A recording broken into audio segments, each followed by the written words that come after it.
Leela stared at her phone, heart fluttering with anticipation. She had rehearsed the words all morning, imagining her parents' reactions, the smiles, the laughter, the small celebration that would follow. "I can't believe it's next week.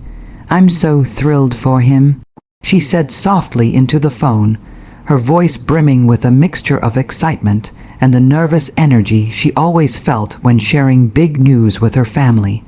Her thumb hovered over the screen as she waited for a response.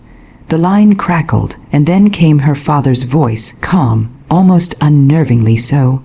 "It happened yesterday." Leela froze. The words seemed to echo in the tiny space around her, bouncing off walls that suddenly felt too close, too suffocating. What do you mean it happened yesterday?" she asked, her voice catching. Her father's tone didn't waver. "The wedding? Your brother, he got married yesterday." For a moment, Leela thought she must have misheard. Her brain struggled to form the next sentence, but nothing came. It felt like the floor had been ripped from beneath her feet.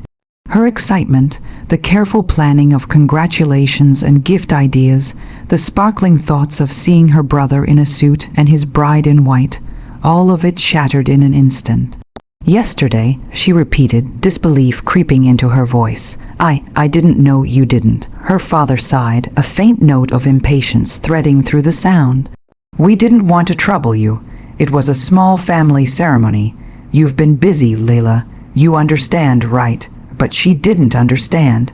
How could she understand that in the entire world, her family could go on with one of the most important days of their lives and not even tell her?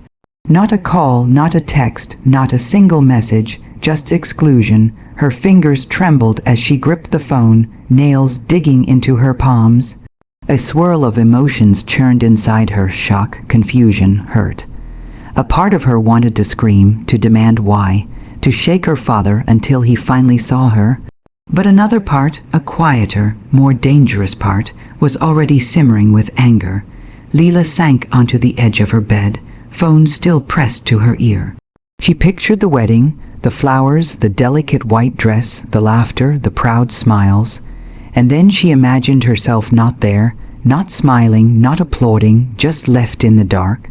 She could feel the familiar sting of being invisible, a ghost in her own family's life. It wasn't the first time. Birthdays overlooked, achievements downplayed, her brother's accomplishments celebrated while hers were quietly forgotten. Always the shadow, never the spotlight, and now this, a wedding, a monumental moment, and she hadn't even been considered. Her chest tightened. A knot of disappointment and betrayal lodged deep within. She wanted to cry, but even that seemed to fail her, drained away by the cold realization that she had been intentionally ignored. Her parents had made a choice. Her exclusion had not been an accident, but a decision. And yet, beneath the hurt, a flicker of something else ignited, a quiet, smoldering determination. If they thought she could be ignored, if they thought she would simply accept this erasure, they had another thing coming. She could feel it in her bones, a slow, burning need to reclaim her presence, her voice, her worth. "Congratulations," she murmured finally, her voice soft but edged with steel. "I hope it was beautiful." Her father's voice carried a faint, almost patronizing warmth. "It was. We'll tell him you called." Leela ended the call, letting the phone drop onto her bed. She sat there for a long moment, staring at the ceiling, mind racing with memories of overlooked birthdays, forgotten achievements, and small slights that had accumulated over the years. And in the midst of the pain, one thought crystallized clearly: they had underestimated her. Leela sat at her desk, staring at the muted glow of her laptop screen. Her phone lay discarded nearby, a silent witness to the devastation of the previous conversation. The words "it happened yesterday" echoed in her mind, relentless, twisting around her heart like a thorned vine. She could still hear the faint warmth in her father's voice, the casual dismissal that had made her absence feel intentional. It wasn't just a wedding. This was the culmination of years of being overlooked, a lifetime of quiet betrayals she had tried to dismiss as accidents. She thought of her birthdays, once a highlight of the year, now reduced to polite nods or forgotten entirely. She remembered the day she had won a regional art competition in high school. Her brother had been celebrated with a phone call from relatives, while she had received a brief good job. Before the subject was changed, every accomplishment, every milestone had been a step backward for her in their eyes, overshadowed by her brother's ease at capturing attention. The betrayal wasn't just her parents' fault. It had been systematic, a silent, almost invisible rule in her family. Leela's presence could be minimized without consequence. And now, with the wedding, that pattern had reached a peak she could no longer ignore. She opened her laptop and scrolled through old photos, family gatherings, holidays, birthdays. All the moments she had attended yet somehow remained invisible. She paused on one picture, her brothers standing proudly beside their parents at a school award ceremony, a proud smile plastered across their faces, while she, standing just behind him, was blurred into the background. It wasn't just a photo, it was a representation of her life. Always present but never truly seen. Her chest tightened as the memories mounted, each one a small betrayal that had been swallowed silently. She remembered a childhood birthday where her parents had left her cake at home, saying she could celebrate with friends instead, while her brother had a party that seemed to last forever. She had smiled politely, but the hurt had lingered. It always lingered, and yet as the anger swelled, so did clarity. Leela realized she had a choice now. She didn't have to be the quiet shadow anymore. She could act. She could reclaim her space, her voice, her significance. Her revenge would not be rash, nor cruel in a reckless way. It would be precise, a demonstration of all the brilliance and fire they had ignored. She began to plan in her mind, not a physical confrontation, but something more subtle, more devastating in its emotional weight.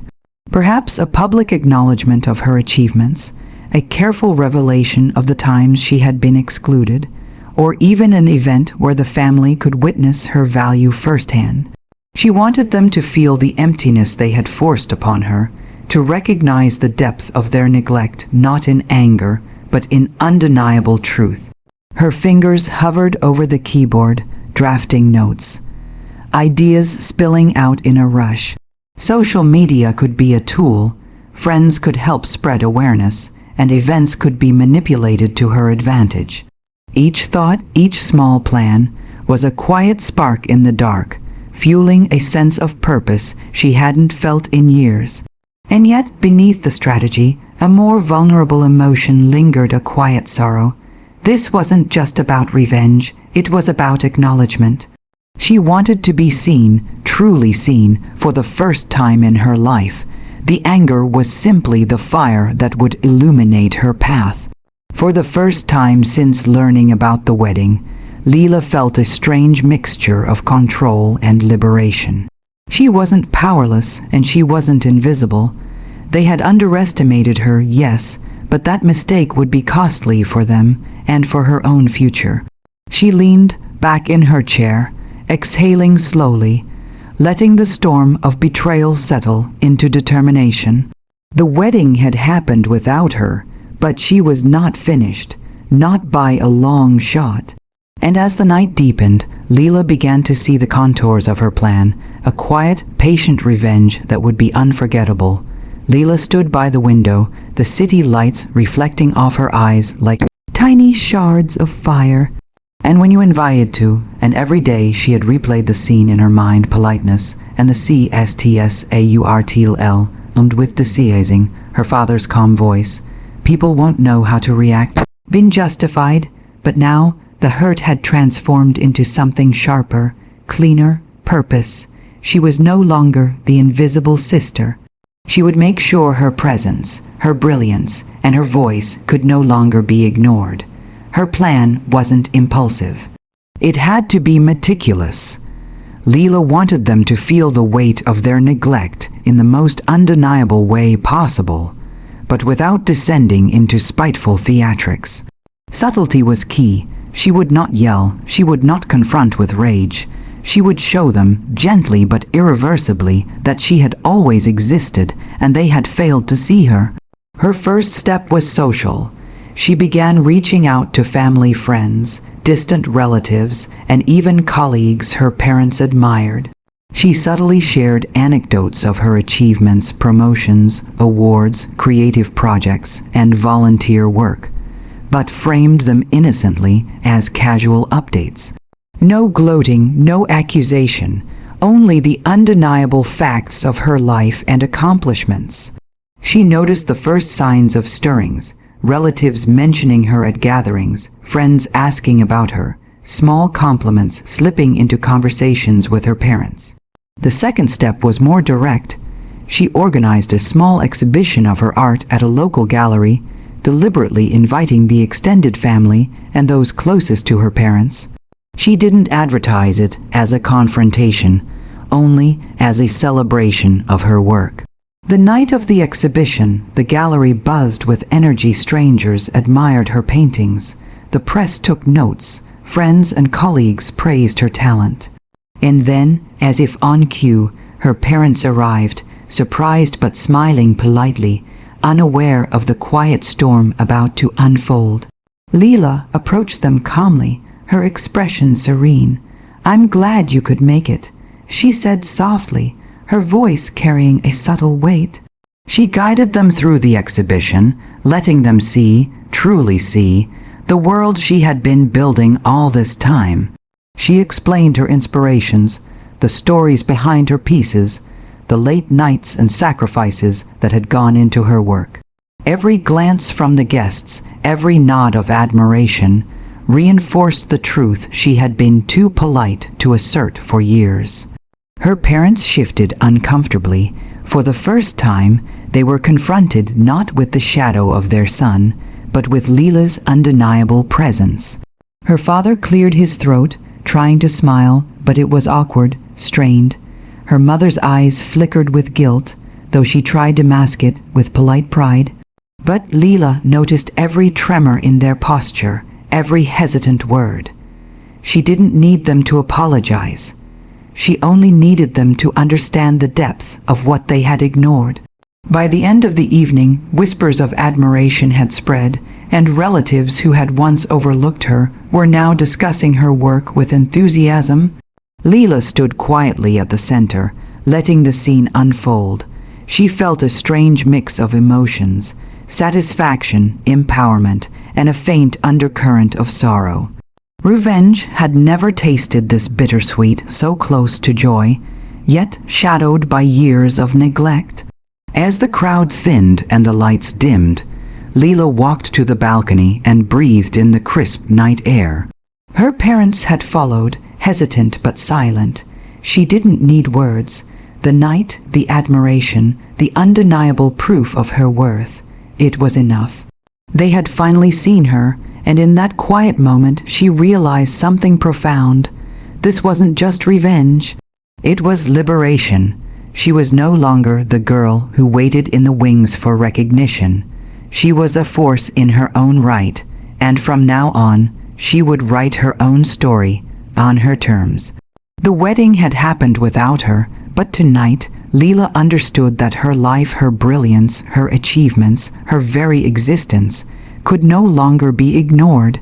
She had claimed her place, and it was unforgettable. The gallery lights were long gone, leaving only the soft hum of the city beyond the windows.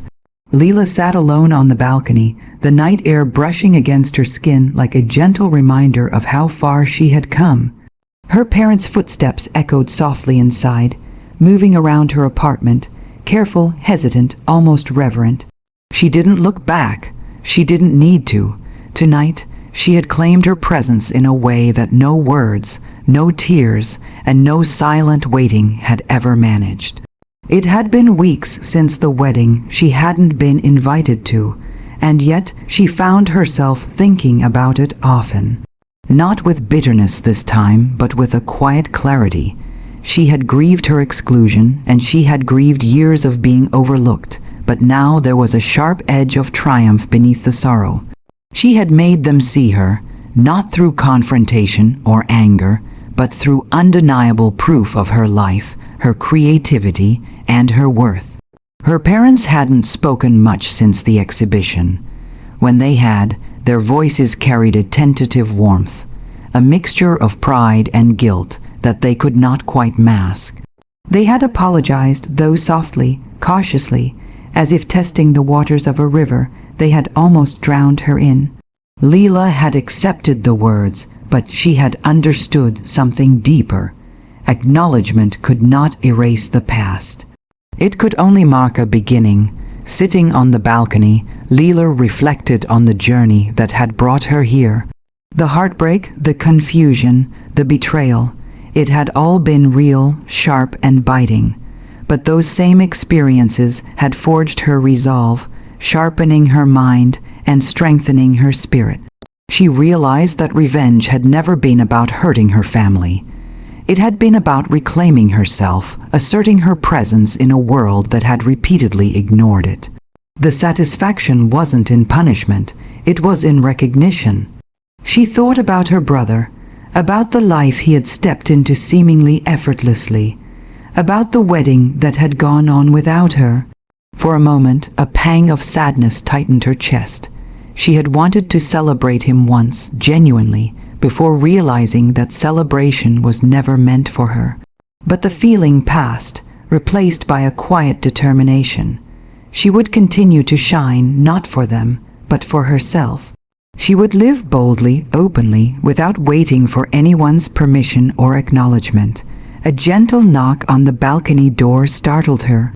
Her mother stepped through, tentative, holding a small cup of tea. "Leela," she said softly, I wanted to say again, I'm proud of you." Leela accepted the tea, their fingers brushing for a fleeting moment. She smiled faintly, not with warmth, not with forgiveness, but with understanding. She had no desire to reopen wounds unnecessarily, but she also would not hide from them. This was a new beginning, a fragile truce built not on forgetting, but on awareness. As the night deepened, Leela looked out at the city, lights sparkling like distant stars. She thought about the years ahead, the life she would build, and the victories she would claim, quiet, persistent, and unforgettable. She had learned that being overlooked didn't define her. Being ignored didn't diminish her. She had always been enough. Now, the world would see it too. A bittersweet smile curved her lips. Revenge had been sweet, yes, but liberation was sweeter. She had honored her own journey, acknowledged her pain, and emerged stronger, more resilient, more visible than she had ever been before. And in that realization, she felt something she hadn't felt in years, peace. The shadows of neglect would always linger, like faint echoes in the corners of her mind. But they no longer had power over her. She had reclaimed her story, her place, and her voice. And as the first light of dawn began to creep over the skyline, Leela knew with absolute certainty that she would never again allow herself to be invisible. She was seen, she was heard, and she was unstoppable.